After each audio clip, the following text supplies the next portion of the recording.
Билесиңер, урматтуу көпөрүүчүлөр, жалпы көрөрмандар, мына ушуга окшогон кереметтүү оюнду билесиңер, биздин Кыргыз Республикасынын Көкбөрү Федерация президенти бар. Өзү жаш болсо дагы жан күчүнүн баарысын ушул Көкбөрүгө арнап койгон.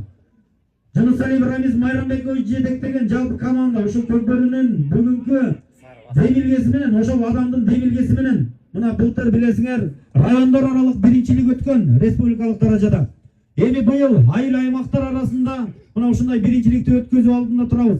Мына ошол чемпионатка биринчиликке жалпы ар бир райондо мына мыктылардан мыктысы аныкталып отуруп, Кудай буйруса, жакынкы айлардын ичинде айыл аймактар арасында биринчилик өтөт. Бул албетте биздин федерациябыздын жетекчиси, президенти Жунусалиев Рамиз Майрамбекович ушундай демилге көтөрүп чыккан. Бул демилгенин максаты эмне билесиңердер, көрөрмандар, жалпы көкбөрүүчүлөр. Азыр бая клубтук оюндарда билебиз. Баягы эле жылдызы жанган көкбөрүүчүлөрүбүз оюн таласына чыгып, ар дайым жакшы оюндарын көргөзүп жүрөт. Мына эми көрөсүңөр, Кудай буйруса, ушул айыл аймактар арасындагы өткөн биринчиликте эмне деген гана жылдыздардын күнү келет. Кудай буйруса, мына айылдан чыкпай, өз айыл аймагынын намысын коргоп жүргөн көкбөрүүчүлөр Кудай буйруса бир жакшынакай клубта оюн көрсөтүп калат деген терең ишенимдебиз.